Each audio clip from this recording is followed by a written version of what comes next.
Carbohydrate test ಅಥವಾ ಪಿಷ್ಟ ಪರೀಕ್ಷೆ. ಗೊತ್ತಾಯ್ತಾ? ಈಗ ನೀವು ಆಲೂಗಡ್ಡೆಯಲ್ಲಿ ಅಯೋಡಿನ್ ದ್ರಾವಣ ಹಾಕಿದಾಗ ಯಾವ ದ್ರಾವಣ ಹಾಕಿದ್ರಿ? ಅಯೋಡಿನ್ ದ್ರಾವಣದ ಕಲರ್ ನೋಡಿ, ಬ್ರೌನ್ ಕಲರ್, ಕಂದು ಬಣ್ಣ. ಈಗ ಬೇಯಿಸಿದ ಆಲೂಗಡ್ಡೆ ಹಾಕಿದಾಗ ಏನಾಯ್ತು? ಕಡು ನೀಲಿ ಆಯ್ತು. ಅಂದ್ರೆ ಅರ್ಥ ಏನು?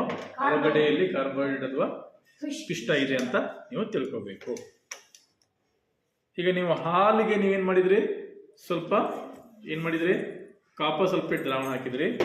ಇನ್ನೊಂದು ಸ್ವಲ್ಪ ಒಂದೆರಡು ಹನಿ ಕಾಸ್ಟಿಕ್ ಸೋಡಾ ಅಂದ್ರೆ ಸೋಡಿಯಂ ಹೈಡ್ರಾಕ್ಸೈಡ್ ದ್ರಾವಣ ಅದನ್ನ ಹಾಕಿದ್ರಿ. ಅವಾಗ ಹಾಲಿನ ಬಣ್ಣ ನೇರಳೆ ಬಣ್ಣಕ್ಕೆ ತಿರುಗಿತು. ಯಾವ ಬಣ್ಣ ಸಿಕ್ತು? ನೇರಳೆ ಬಣ್ಣಕ್ಕೆ ತಿರುಗಿದ್ರೆ ಏನರ್ಥ? ಅದು ಹಾಲಲ್ಲಿ ಏನಿದೆ ಅಂತ ಅರ್ಥ? ಪ್ರೋಟೀನ್ ಇದೆ ಅಂತ ಅರ್ಥ ಆಯ್ತು. ಓಕೆ, ಅದೇ ರೀತಿ ನೀವು ಪ್ರೋಟೀನ್ ಇರುವಂತಹ ಆಹಾರ ಪದಾರ್ಥ ಯಾವುದು? ಬೇಯಿಸಿದ ಬೇಳೆ. ಬೇಯಿಸಿದ ಬೇಳೆ ತುಂಬಾ ಚೆನ್ನಾಗಿ ಬರುತ್ತೆ. ಅಥವಾ ಇದು ಮೊಟ್ಟೆಗೆ ನೀವೇನ್ ಮಾಡಿದ್ರಿ? ಮೊಟ್ಟೆ ಪುಡಿ ಮಾಡಿದ್ರಿ. ಈಗ ಮೊಟ್ಟೆಗೆ ಒಂದ್ ಸ್ವಲ್ಪ ಮೊಟ್ಟೆ ತಗೊಳ್ಳೋಣ. ಈ ಮೊಟ್ಟೆಯನ್ನು ಹಾಕೊಳ್ಳೋಣ. ಮೊಟ್ಟೆಯನ್ನು ಹಾಕೊಂಡ್ಮೇಲೆ ಮೊಟ್ಟೆಯನ್ನ ಹಾಕೊಂಡು ಇದಕ್ಕೆ ಏನ್ ಮಾಡೋಣ? ಎರಡು ಹನಿ ಕಾಪರ್ ಸಲ್ಫೇಟ್ ದ್ರಾವಣ,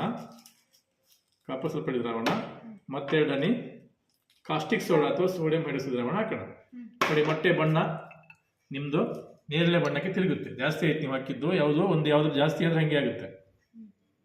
ಯಾವ್ದು ಜಾಸ್ತಿ ಆಗಿರ್ಬೋದು? ಯಾವುದೋ ಒಂದು ದ್ರಾವಣ 2 ಹನಿಗೆ ಜಾಸ್ತಿ ಬಿತ್ತದು. ನೋಡಿ, ಪರ್ಪಲ್ ಆಗ್ತದೆ. ನಿಮ್ಮ ಮೊಟ್ಟೆ ಅಂತೂ ಪರ್ಪಲ್ ಆಗಿದೆ, ಕಾಣಿಸ್ತಾ? ನಿಮ್ಮ ಮೊಟ್ಟೆ ಅಂತೂ ಪರ್ಪಲ್ ಆಗ್ತಿದೆ ನೋಡಿ ಇಲ್ಲಿ. Ken you see this?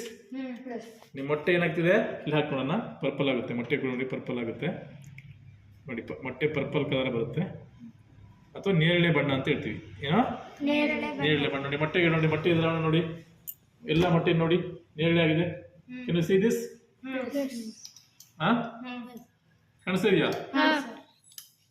ಮೊಟ್ಟೆ ಏನಾಗಿದೆ? ನೇರಳೆ ಬಣ್ಣಕ್ಕೆ ತಿರುಗಿದೆ. ಕಾಣಿಸ್ತಾ ಇದೆಯಾ? ಪರ್ಪಲ್ ಕಲರ್ ಅಂದ್ರೆ ಅರ್ಥ ಏನಿಲ್ಲ ನೋಡಿ. ಇದು ನೇರಳೆ ಆಗಿದೆ ನೋಡಿ. ಮೊಟ್ಟೆ, ಬೇಯಿಸಿದ ಮೊಟ್ಟೆ, ಅದರಲ್ಲಿ ಬಿಳಿ ಭಾಗ ಇದೆ, ಮೊಟ್ಟೆಯ ಬಿಳಿ ಭಾಗ, ಅದರಲ್ಲಿ ಪ್ರೋಟೀನ್ ಇದೆ ಅಂತ ಹೇಳ್ತಾರೆ ನೋಡಿ. ಈಗ ಕನ್ಫರ್ಮ್ ಆಯ್ತು ನಿಮಗೆ. ಮೊಟ್ಟೆಯ ಬಿಳಿ ಭಾಗದಲ್ಲಿ ಪ್ರೋಟೀನ್. ಯಾವ ಪ್ರೋಟೀನ್ ಗೊತ್ತಾದ ಹೆಸರು? ಅಲ್ಬುಮಿನ್ ಅಂತ ಹೇಳ್ತಾರೆ. ಅಲ್ಬುಮಿನ್ ಏನೋ. ಹಾಗೆ ಬೇಯಿಸಿದ ಬೇಳೆ, ತೊಗರಿ ಬೇಳೆ ಬೇಯಿಸಿತ್ತು ನೋಡಿ, ಅದು ಹಾಕಿ ನೋಡಿ. ನಾಡು ತೊಗರಿ ಬೇಳೆ ಅಡಿಗೆ ಬೇಯಿಸ್ತಾರಲ್ಲ ಅದರಮ್ಮ, ಹಾಗೆ ಸ್ವಲ್ಪ ನೀವು ಈ ದ್ರಾವಣ ಇಟ್ಕೊಂಡಿದ್ದೀನ. ಯಾವ್ಯಾವುದು? ಕಾಸ್ಟಿಕ್ ಸೋಡಾ ಅಂದ್ರೆ ಸೋಡಿಯಂ ಹೈಡ್ರಾಕ್ಸೈಡ್ ದ್ರಾವಣ, ಮತ್ತೆ ಕಾಪರ್ ಸಲ್ಫೇಟ್ ದ್ರಾವಣ ಅಥವಾ ತಾಮ್ರ ಸಲ್ಫೇಟ್ ದ್ರಾವಣ ಇಟ್ಕೊಂಡಿರಿ. ಬೇಯಿಸಿದ ಬೆಳೆಗೆ ಹಾಕಿ ನೋಡಿ. ನೀವು ಮತ್ತೆ ರಾಗಿ ಪೌಡರ್ ರಾಗಿ ಮಾಡಿದ್ಯಾ? ರಾಗಿ ಮಾಡಿದ್ದಕ್ಕೆ ನೀವು ಹಾಕಿ ನೋಡಿ. ಯಾವುದನ್ನ? ಅಯೋಡಿನ್ ದ್ರಾವಣ ಹಾಕಿ ನೋಡಿ. ಏನಾಗುತ್ತೆ? ಅದು ಕೂಡ ಕಡು ನೀಲಿ ಆಗುತ್ತೆ. ಕಡು ನೀಲಿ ಆಯ್ತು ಅಂದ್ರೆ ಏನರ್ಥ?